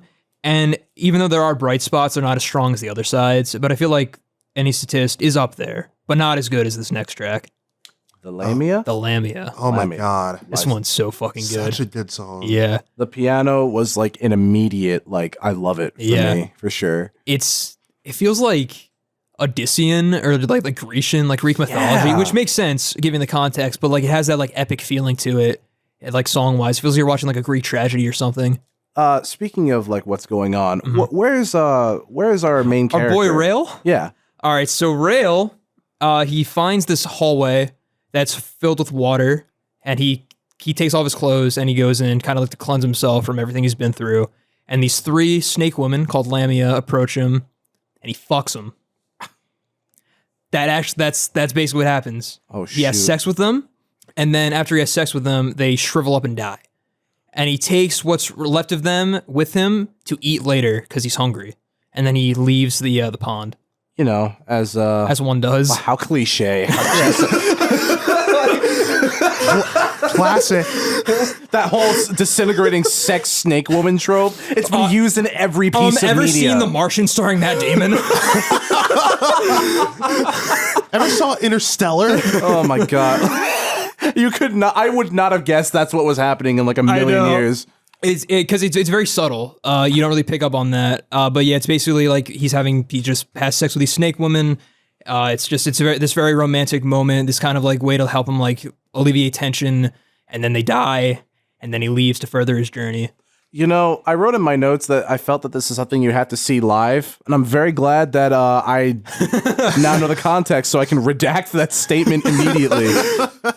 Oh, you'll be redacting that very soon, my friend, too. I will say, other than that, though, I mean, what an interesting, Yeah. what a very, very interesting turn of events. But I will say, I do very much like this song musically. Yeah, it's phenomenal. It really is. The piano work, the guitar is amazing. Yeah, the guitar is phenomenal. The bass is great. Gabriel gives us all. It really feels like a performance, like a stage show. I love that. How about Silent Sorrow and Empty Boats? So it's the last track on side 3. It's another purely instrumental track. And it's basically Rail just leaving the Lamia's den. I like the song a lot. It's magical. Yeah, it feels like it feels heavenly. I literally wrote that down. Yeah. It feels like heaven almost. Mm-hmm. There's definitely something sad about it for sure. Yeah, like a weird like numbness that I can kind of feel with the synth. Mm-hmm. But it feels ethereal. It does. The backing choir is beautiful. Oh my God, I love that part so much. Also, the key riffs of the bum bum bum bum bum. Oh, that's so fucking good. And I feel like that leads in the next track so well. It's like good foreshadowing, which I love. Yes, very like much musically so. At least. We're about to enter the Colony of Slippermen. Yes, this is the start of side 4. This is one of the weirdest songs on the album. Oh. I adore this song. I think it's so fun. I did not think this was as enjoyable as a start as the last one. Fair. Because I felt, I kind of told this to AJ and Fataday already, I think. The beginning of this sounds like the Lethal Lava Land Super Mario 64 level. And I don't know why, just like I pictured just a bunch of lava because of it, and that my brain may have sidetracked and started wanting to play the game. But besides that, it's interesting to say the least. So are you talking about like the weird like intro with all like the kind of like the swamp music? Yeah. It's like like it's a kind of like this like before it starts kicking with buppity bup. There's also a lot of weird voices and shit that happen because this is like a 3-parter song. This is a 3-parter song. One. Yeah. So the Colony of the Slippermen is a colony of people who have also had sex with the Lamia. And basically what happens is that they're STD snake women. So when you have sex with them, it causes your body to be covered in boils and like tumors and stuff. When they did the live show for tour of this album, Peter Gabriel actually had a costume of what the Slippermen look like. Is this the penis explosion part? Yes, we're getting there, Fataday. Oh, no. So when he gets to the colony, he finally meets back up with John, who has also had sex with the snake women. And in order to not become like the Slippermen, they have to get their penis cut off, which is where they go to Dr. Diaper, Reform Sniper. He'll take off your windscreen wiper. Oh, that makes more sense now. So they get their penises chopped off and they get put in little tubes called shooby-doobs. I did wonder what the fuck that was. Yeah, it's basically just like a little beaker that they have their penises in. I mean, a beaker makes sense given the shape, but... Yeah. But yeah, penisless and tumorless, they leave the doctor's office. Oh. So they continue their journey as they walk along this like canyon as a raven flies down and steals Rail's shooby-doob and flies off with it. And Rail tells John, is like, hey, we have to go get my penis. And then John... Dude, I'm the original cock penis. That's like my whole shtick. My shtick. But then John's like, no. and he just walks off without him. He's not even gonna help his brother get his penis back. John is an asshole. Dude, what? Like, that's, oh, wow. So yeah, John fucks off, and Earl's like, well, fuck him, I guess. So he goes chasing after the Raven in the ravine, and then the song just continues with him chasing after it as it goes into the instrumental part. Lots to unpack. Jeez, that's unbelievable. I would not have guessed at all that's what the song is about. So, wow. How about we just go to the next one? I like this song musically a lot. I'm still on Slippermen. I feel like it's a very fun song. It's very out there. I love the music of it. I love especially the part after the second chorus, I think, when the backing vocals come in. The key work is great as usual. That's all I got to say. Honestly, I will say musically it's great. Now knowing the context, I'm like, holy shit. Yeah, it's a lot. It's a lot. I'll show you a picture of the Slippermen later. I don't know if I want to see that. It's goofy. Oh, boy. Did you say goofy or goopy? Goofy. Okay. A little goofy, but very goofy. Yeah, that's very true. The Slipperman Fataday. Yeah. He's Mr. Nimbus. He controls the police. You're right. How about Ravine?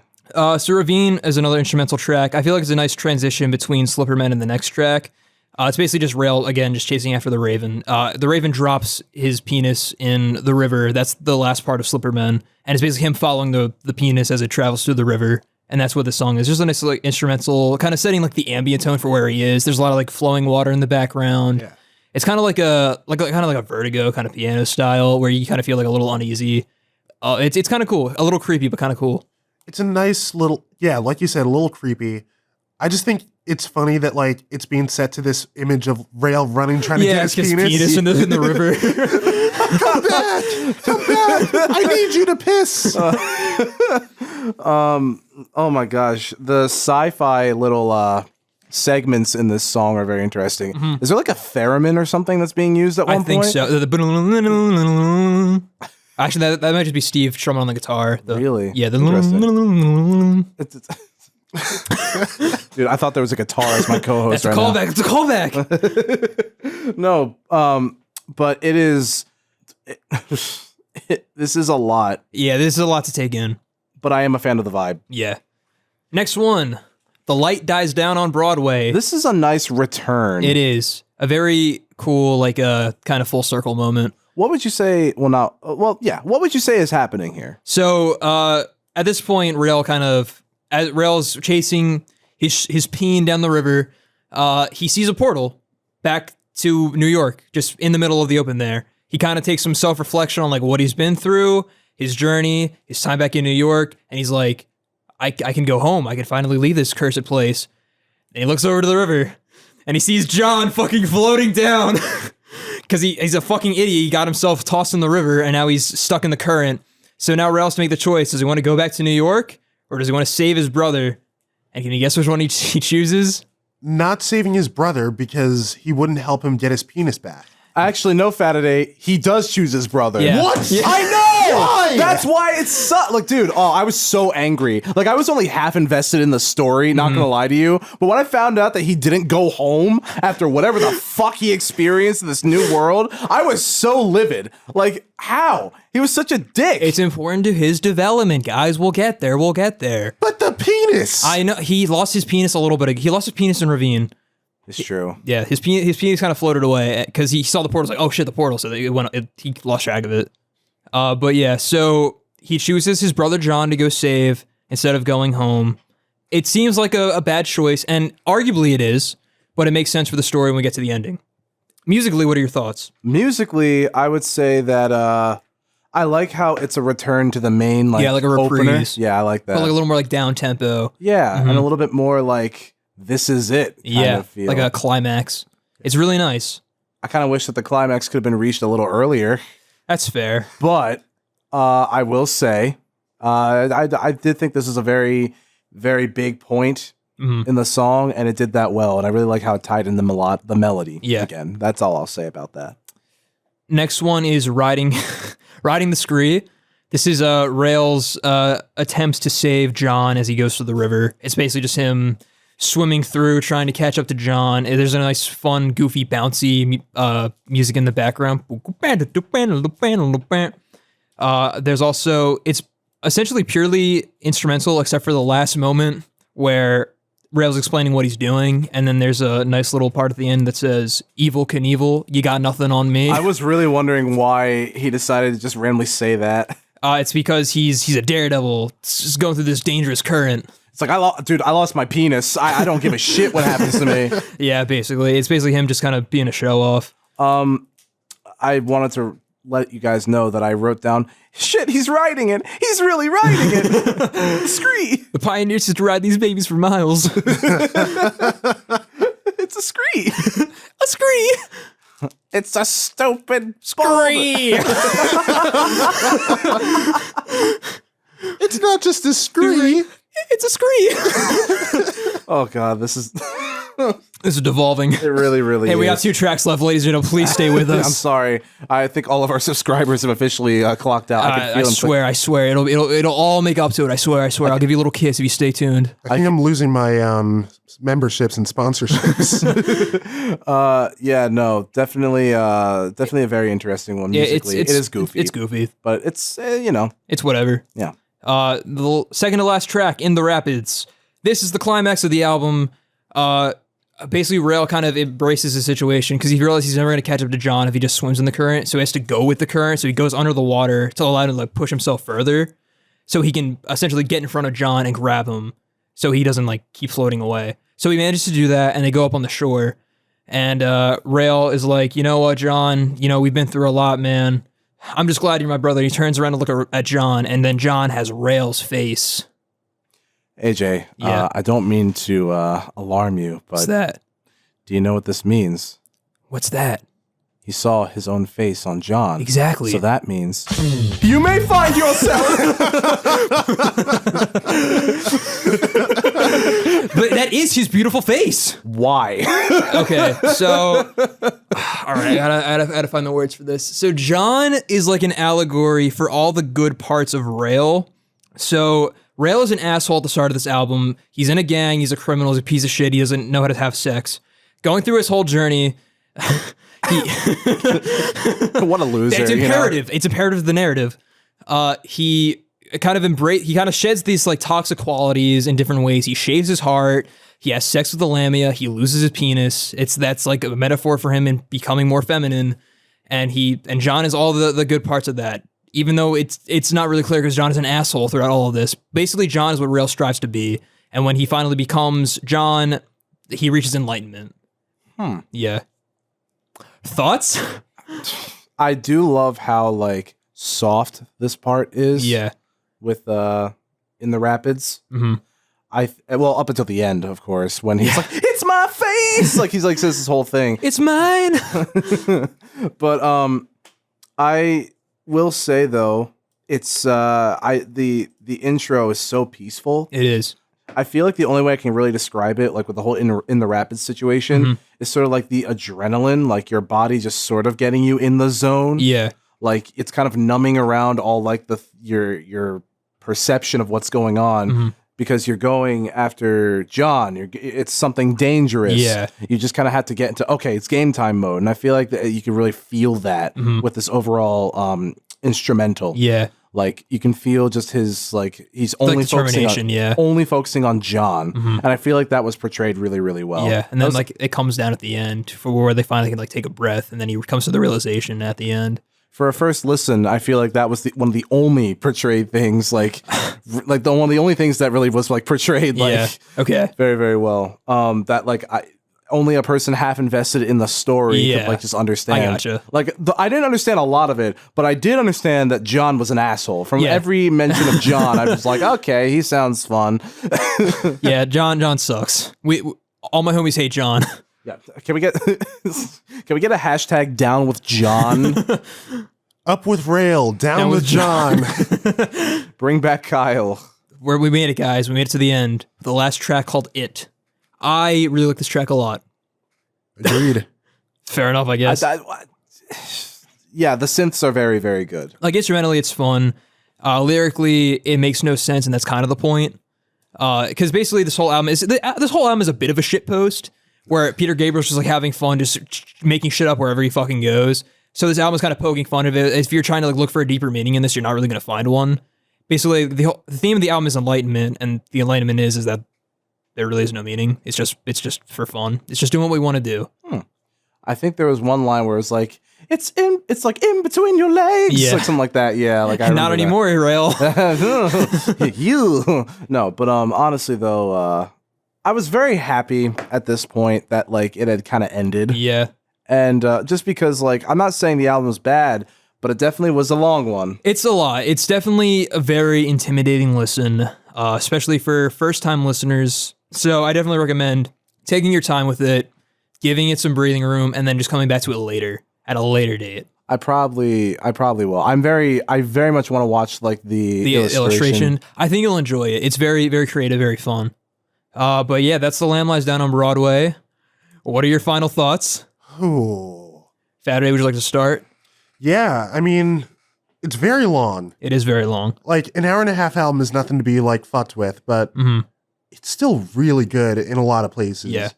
The story is nonsensical, but musically everything is phenomenal, as Genesis usually is. Yeah. Peter Gabriel is giving it his all. Which makes sense for his basically a swan song for Genesis, and I think it succeeds in that regard. It's him at full creative control, and he's just doing what he wants, and I respect that. Yeah. And one other thing that I wanted to say was that a lot of the vocal harmonies are really they're good. so fucking good. They're banging. Like, oh my God. They're fucking great, man. I love it. Matt, what are your thoughts? Overall, this album has a lot of great things about it musically, and I can get behind like the syncopated drum lines and like all this like wild, fun, like synth stuff that's happening. And yet again, the guitars. Yeah. All Steve Hackett. perfect doing in his all the right best. places, except in between Raul's legs. Yeah, But, you know. We can't all be. No, we can. No, it's over. We've all fucked the snake one. We've been there. It's fine. Every single time. No, but great, AJ. Now the snake women are going to be rampaging. Oh, fuck. Dude, they're slithering up right now. Oh, Fuck. God. No, but overall, it was kind of whack. Like this Is that the story? Yeah. It was a bit too whack for my taste. Okay. I also very much felt like the album did kind of drag a little bit. Yeah. But let's keep in mind, ladies and gentlemen, I did listen to a lot of it in mono. Yeah. So maybe I just was not immersed as much as like other listeners might have been. I also feel like for the format that we do this podcast with, just listening to these on like a loop, it's not very good for this album because, as I said before, the negative aspects kind of come to the forefront because you're kind of tuning out because you've heard it so much. So then you notice things that you don't like as much, which is kind of a shame. Like when I did like one last listen before we came into the studio, and I was like, man, it's really hard to get past side one. I've heard it so long already. Can I ask a question, AJ? What's that, Matt? When this was released, what was the commercial reception of this album? It wasn't like panned. People liked it, but like it wasn't as successful as England because there wasn't like a big single for it. Carpet Crawlers and Lamb Lies Down were the singles from this album, and they did fine, but like it wasn't as successful as England. Peter Gabriel also left, so it was kind of like I wouldn't say mixed. It was just kind of like average. Okay. Yeah. I was just curious. But I will say, just the instrumentation and the atmosphere that the music creates, it does a good job with that. Yeah. Even if you don't know exactly what's going on, and you might need to like do some research. Which will happen into it. quite a lot. Yeah. I feel like you can feel all the vibes very, very well, even if it drags a little. Yeah. You want to root for Ryle really badly. Ryle. Raphael. No, you want to root for him. I feel like in certain parts. He's an underdog. Yeah. So I would give it like, I don't know, I'd say like 6 shooby doobs out of 10. All right. Where were that going on the tier list? Tier list? I'm willing to put it at A tier. A tier. I am. All right. It's not really my speed only because of how whack it was. I gotcha. But at the same time, I really just have to appreciate the production value. There's a lot of good in there, even if like the through line isn't like the strongest. Yeah. Everything surrounding it is good. Oh, for sure. And as many jokes as I made, I actually did enjoy the album in parts. But I will have to go back and listen to the full thing in stereo. In a couple months. Yeah. This is probably like my third favorite Genesis album. I really like it a lot. It took me a while to really appreciate it, but now that I've, listened to it for like 4 years, I love it. I probably give this like a solid 9 out of 10, solid A tier, right up there with American Idiot. Though I would probably listen to American Idiot before Lamb Lies Down at this point, just because I listen to it so much. Yeah. But I'd say both very good albums that we had today for our theme of rock operas. So thank you, Fataday, for bringing this theme to us. Thanks for coming on the show. Yeah, thank you. Thanks for having me, guys. I really do appreciate it. Of course, man. We loved having you on. We loved hearing all your fun little insights, your little history with American Idiot. That was fun. Yeah. I hope everything continues to go well for you guys. I can't wait to hear more. I hope your problem with the people outside gets better. That'll never go away. We need a new intern. Mm-hmm. I know some people if you need some recommendations. We'll talk. We'll have your people talk to my people. Yeah. Okay. Cool. Well, ladies and gentlemen, it is officially that time. Thank you for tuning in to the Family Album. We'll see you next week. As always, I'm your host, AJ Tenari. And I'm Matt Glass. Shooby-doob. Peace.